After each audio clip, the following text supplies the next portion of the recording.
Bismillahirrahmanirrahim.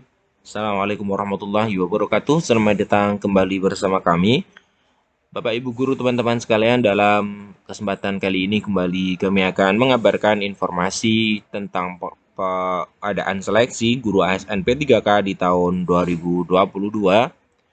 Yang kita masih nantikan tentunya adalah kepastian dari kapan dibukanya pendaftaran untuk SSC ASN, pendaftaran atau pembukaan seleksi ASN P3K tahun ini. Dalam video ini kami sampaikan beberapa hal yang menjadi penyebab. Kemudian untuk guru P1 silahkan bisa menyimak hal ini karena BKN mengungkapkan beberapa hal terkait dengan penundaan pelaksanaan P3K guru ini. Untuk prioritas 2, prioritas 3, dan pelamar umum juga tidak ada salahnya menyimak video kali ini karena ini bersifat general, artinya adalah pengunduran seleksi ASN P3K atau jadwal pembukaan seleksi P3K ini akan berhubungan dengan peserta semuanya untuk semua pelamar. Namun sebelum kita masuk di pembahasan, bagi teman-teman yang baru saja menemukan channel ini, seperti biasa jangan lupa subscribe channel kami dan nyalakan lonceng notifikasinya. Terima kasih. Kita ke pembahasan. Nah, kalau Bapak Ibu guru semuanya, teman-teman guru honorer melihat di portal guru p3k.kemdikbud.go.id, ternyata per hari ini, Rabu, progresnya sudah sampai di persiapan pendaftaran. Sudah full untuk persiapan pendaftaran. Berarti tinggal satu step lagi untuk pendaftaran pada SSC ASN dimulai. Tinggal satu step, maka untuk pembukaan seleksi P3K ini akan dimulai. Nah, kemudian kami informasikan dari BKN bahwa BKN mengungkapkan ada 6 fakta yang menyebabkan SSC ASN P3K tahun ini, tahun 2022 belum dibuka. Nah, untuk P1 silakan berfokus ke poin yang keempat. Ini adalah judul dari berita yang akan kami sampaikan. Di sini dikabarkan bahwa sistem seleksi calon aparatur sipil negara atau CASN yang merupakan situs resmi yang dikelola BKN hingga hari ini memang belum bisa diakses. Nah, padahal kita tahu sambutan dari para guru, kemudian teman-teman honorer semuanya tentunya sudah antusias untuk bisa menyambut pendaftaran tersebut di hari kemarin ya, tanggal 25. Namun hari ini ternyata belum bisa diakses untuk portal tersebut.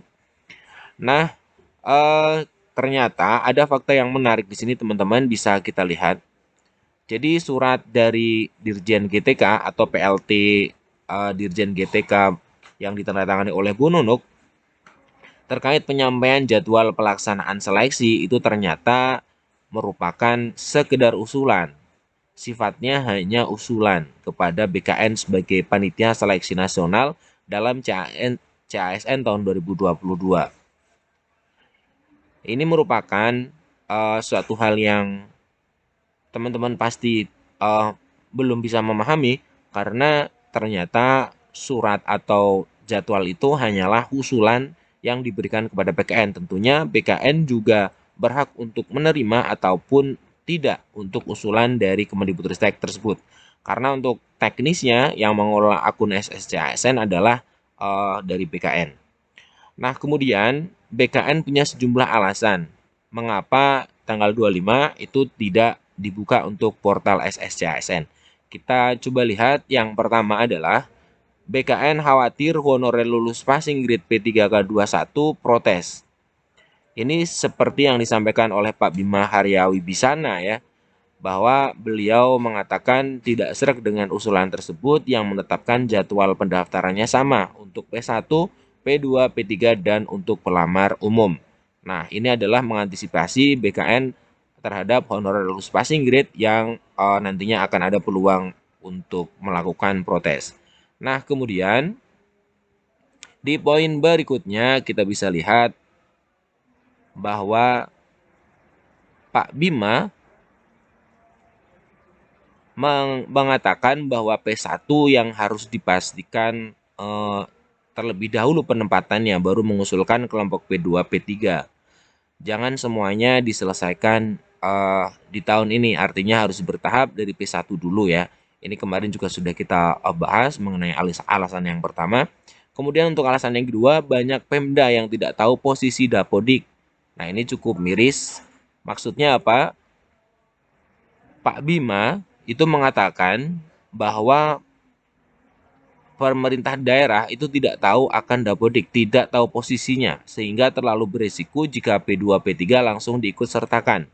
Bima menilai alangkah eh, bijaknya bila P1 memang diamankan terlebih dahulu, karena kita tahu untuk pelaksanaan P3K itu pun berbasis kepada data pokok pendidik atau Dapodik. Kemudian eh, data P2 P3 belum siap, berbahaya ketika SSC-ASN dibuka. Pak Bima kembali mengatakan bahwa jika dipaksakan kemarin P2 dan P3 belum siap, apa enggak berbahaya tuh? Karena Kemendikbudristek menginginkan berbarengan antara P2, P1, P2, P3 dan umum. Sedangkan untuk P2 dan P3 itu datanya belum siap. Ketika dibuka kemarin, maka bagaimana untuk P2 dan P3? Kemudian untuk poin berikutnya, untuk poin yang keempat, kita bisa lihat bahwa di poin keempat disebutkan bereskan dulu NIP P3K dari P1. Pak Bima ingin menyelesaikan 193.954 guru lulus PG dahulu. Beliau mengatakan prinsipnya dibuat bertahap agar yang berhak tetap menerima haknya. Sekedar catatan, Bima pernah menduduki jabatan Wakil Kepala BKN, lantas dilantik menjadi Kepala BKN sampai tahun 2021. Nah, ini anak-anak. Maksud kami Bapak Ibu guru.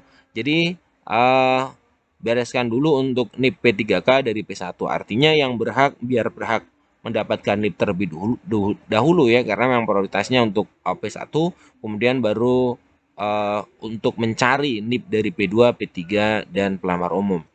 Kemudian untuk poin yang kelima ada data nakes susulan. Nah, ini untuk nakes.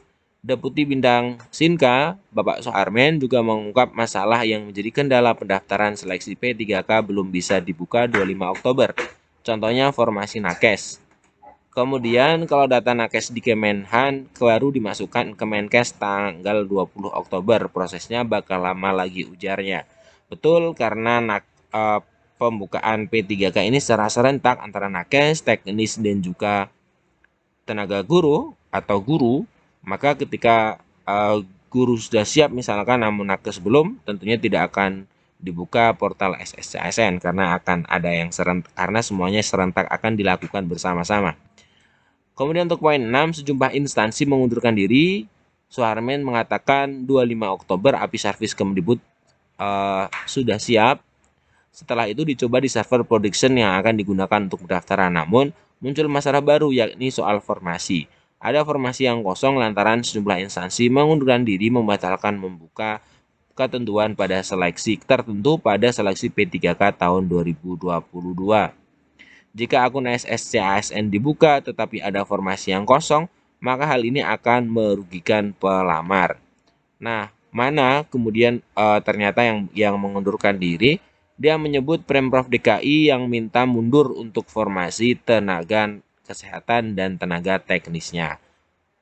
Yang meminta ya, ada daerah ini yang disebutkan adalah pemerintah Provinsi DKI Jakarta. Kemudian sampai sekarang surat dari Kemenpan belum ada. Nah, posisi formasi terbaru itu yang harus dipastikan terlebih dahulu sebelum SSC-ASN dibuka. Kalau masih dibuka, padahal ada daerah yang sudah mundur, kata Soeharmen akan menimbulkan kehebohan karena pelamar akan mendaftar di formasi yang kosong. Nah, ini dia Bapak Ibu guru teman-teman sekalian, cukup miris ya karena ternyata belum siap, masih banyak masalah. Penyebab SSC-ASN di tahun 2022 ini belum dibuka karena ada 6 poin tadi yang disebutkan dalam video kali ini, yang kami sebutkan di video kali ini sesuai dengan berita yang kami sampaikan. Ya, lagi-lagi kita katakan apakah sebelumnya tidak ada koordinasi terlebih dahulu ya. Terutama yang membuat saya secara pribadi itu merasa heran adalah di poin yang pertama, di poin maksud kami di poin yang sebelum kita masuk di poin yang pertama, ternyata surat tersebut adalah merupakan surat usulan kepada BKN yang dimana kita semuanya itu menyangka dan mengharapkan surat itu atau timeline yang ada di guru P3K ini merupakan timeline yang sudah mengalami ataupun pembahasan bersama dengan stakeholder yang ada sehingga jadwal seleksinya kemudian akan tidak akan ada kepengunduran seperti itu. Nah, ternyata memang di guru P3K sekarang jadwal tersebut sudah tidak ada karena memang ternyata jadwal itu adalah hanya usulan yang diberikan oleh Kemendikbudristek kepada Panselnas dan Panselnas ternyata mengundur dari jadwal pelaksanaan P3K Guru tahun 2023 CASN pada umumnya. Nah, sekian informasi dari kami, semoga ini bermanfaat. Terima kasih telah menyimak. Insya Allah akan kami kabarkan informasi terbaru dari pelaksanaan P3K ini. Terima kasih. Assalamualaikum warahmatullahi wabarakatuh.